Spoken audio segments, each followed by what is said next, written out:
2. Welcome back, WNST, Towson, Baltimore, and WNST.net and Baltimore Positive. We have Martin O'Malley joining us next week, as well as Brian Frosch. Make sure you're checking out our Baltimore Positive stuff, making the city better. Luke's out. Sam Cook's out. It's our final segment. We're at Greenmount Station. Is it still snowing? It all melted. You're all good, man. It's fine. You get you home. So, I said to Sam, you want to come out to Greenmount Station? You're like, I know where the Greenmount Station is. And you bring your family. You're local. You live nearby. Man, you've been here almost as long as you were in Ulysses at this point, right? I mean, you've been here 15 years. Yeah, and I moved out of Ulysses at the age of 14. Okay, so you've been here as long as you were in Ulysses. Correct. He was showing us the silo on the satellite map. I told him I'd flown over it. He said you'd miss it if you flew over it. So, look, I've never given you a copy of Purple Rain 2. I sadly, I don't. You're in here somewhere because you did make the fun. You punted the ball, but I didn't profile you maybe in the way I should have, other than being from Nebraska, because I just learned your story. The story you just told me, I went up and had iced tea with Joe Flacco to get that story from him and John Harbaugh. So your full story's in here, but there's a lot of great stories in here, and there's some fun cartoons. Everybody likes the Marshall Yonda cartoon. Oh, absolutely. So, and the Pit is pretty good too. So I'm not writing Purple Rain 3, even though we are winning the Super Bowl this year, because I'm just not writing any books right now. I'm making Baltimore better. But there you go. Thank you. I appreciate It's for you. That. It's a love story. And the best part about I've written 2 books on the Ravens. They both have happy endings. So that's good. Purple Rain 1, Okay. Purple Rain 2. Thank you. Purple Rain 3, and this ride here this year and the feelings of, let's go back to 6, where we had 2 weeks off and bad things happened. And I've revisited that with a whole bunch of your former teammates this week. And Luke requested last week that I find some 06 Ravens and find out what happened and thoughts and 14 years later. So you've been through more than that. 8, 9, 10, 11, the Wide and Lee Evans, and then the Super Bowl.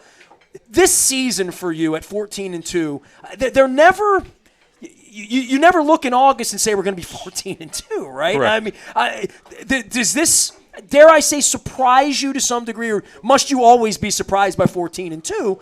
This has been a really fun little magic carpet ride for all of us. I would think that at this point you have some different kind of appreciation for it, because this isn't your first time on a Saturday night rodeo, in a playoff game. But Lamar hasn't won a playoff game yet.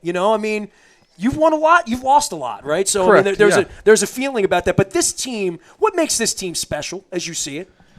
I think we've mentioned before, all the types of the new guys that we have in, and the matureness of all these guys, and the way they handle themselves day in and day out, and everybody that comes into that locker room is has a family atmosphere. It's almost as if you're going home to your own family, and everybody's inviting and mature, and in a sense that everybody is like each other's brothers.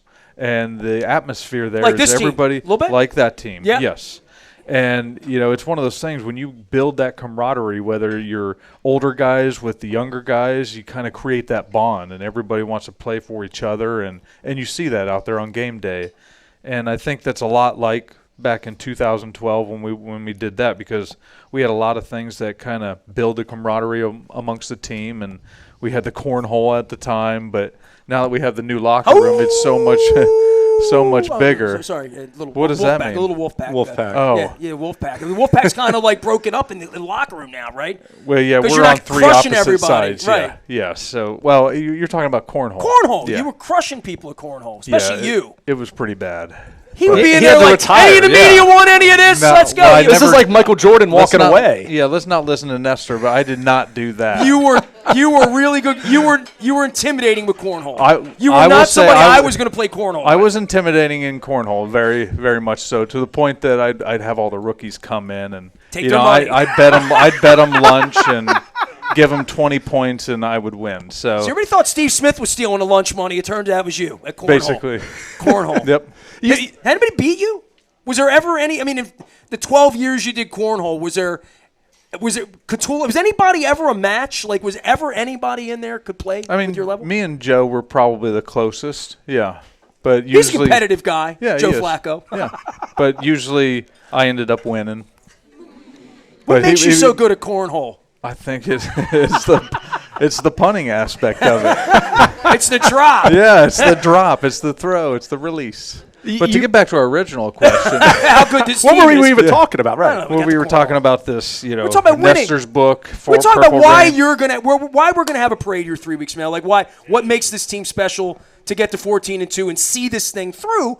Because it's not easy to get to 4. But No, it's not. you've been to this level, and then seeing it through against the Colts in 06 was hard. Seeing it Yeah. through in 08 in Pittsburgh, but the home cooking part of this has me flying to Miami tomorrow, just sort of assuming like. Fingers crossed, you're going to get this done. People believe you're going to get it done this year. It's a different, different belief. We definitely believe we're going to get it done as well. We should never assume, Nestor. But if you assume, we all know what happens to people. yes, exactly. It's all the bad news. But you know, it's one of those things. We're putting in the effort. You know, we approached this year game by game, and you know, Harbaugh always says at the beginning of the year, you know, at the end of the year, it'd be nice to be 16-0. But take it one game at a time, and wherever that leads, it leads us. And it led us to 14-2, which is the best record I've ever had here. And you know, it leads us to a first-round playoff bye. And like you said, in 2006 we had that, and that was a rough way to end the season. You know, it was 71 degrees down in M&T Bank Stadium, and it was a beautiful day, and it ended up not working out for us. But this is one of those years where we got so many young guys that practice hard, work hard, and we're ready to take this on.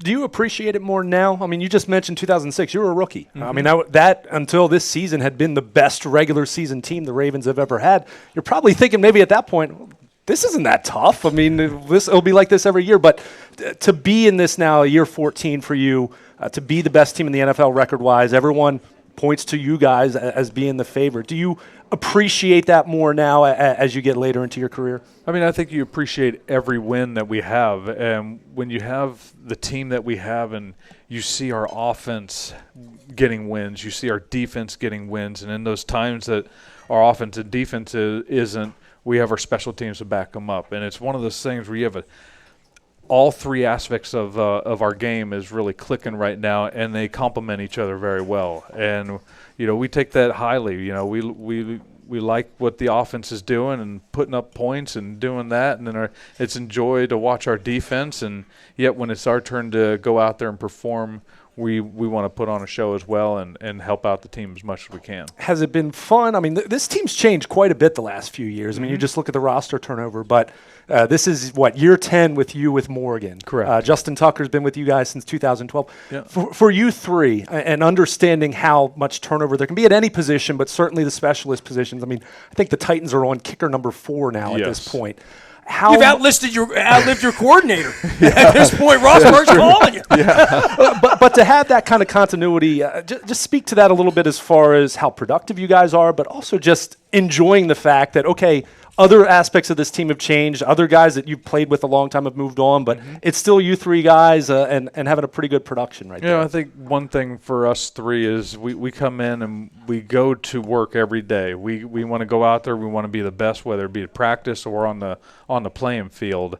And the camaraderie that we have amongst us three is if we see a fault, we make sure we point it out, and that we, you know, if we're having problems at practice or whatever, or if we're having success, we make sure we keep each other humble and accountable. Humble and accountable. Yeah. Humble. You're not talking about Justin Tucker, are you? I say that with love, just to be very clear. I did not say a thing. Tucker's very humble. He's much more subdued. I think he's more subdued than he was even a few years ago. Does he sing to you? He sings to me. He sings to me every day. Yeah. In the shower, anywhere. Everywhere, yeah. Yeah, like I said, you walk into that building, the first thing you do is going to He sings serenade walking you with through his the singing. through the locker room. He's just singing. Yep. And it's never anything consistent either. It could It could be whatever. Yeah. Whatever he plays on the radio that morning when he drives up. That doesn't get annoying or anything, right? You don't sing, do you? No. No. Well, we got D'Amato Pekka playing guitar and Justin Tucker singing. You're just punting at this point. Well, I do hope that this goes swimmingly over the next couple of weeks. You know, all of us are behind you. I think it goes without saying that this could be the most fun we've ever had the next couple of weeks. Oh, absolutely. One game at a time. We'll be out there Saturday, and we'll be looking forward to hopefully bringing home a win. But until then, we got our eyes set on tomorrow's practice. How old are your kids? Better. I have a 21-year-old. I have a 15, a 13, and 6. They all get it now, right? Yeah, they all get it now. Yeah, which is nice. My daughter, who's 6, she understands now that I play, and she kind of understands what I do. And at this age, it's kind of nice to see, because the other boys, half the time they're like, I don't want to go to the game. I've seen you enough. What's the weather? Yeah, if the They're weather's not even gonna be punting bad, anymore. no. Yeah, exactly. Dad, you don't even punt anymore. Why would I want to go to the game? I don't want to watch you practice. I want to see you hold the ball. All right, give it up for Sam. We're going to get him out of here. He's got to go get his kids. Maryland game's in progress. Yeah. And we're going to go try to win a Super Bowl. Anybody wants to go down to Miami with us, don't let him hear that. He'll say it's not. We're going to be doing it. Hang in there with us. Thanks to Greenmount Station and everybody for putting this thing together. Happy Festivus to everybody. We'll see you on the other side. We are WNST.net, AM 1570, and WNST Towson, Baltimore. And we never stop talking sports in Carroll County.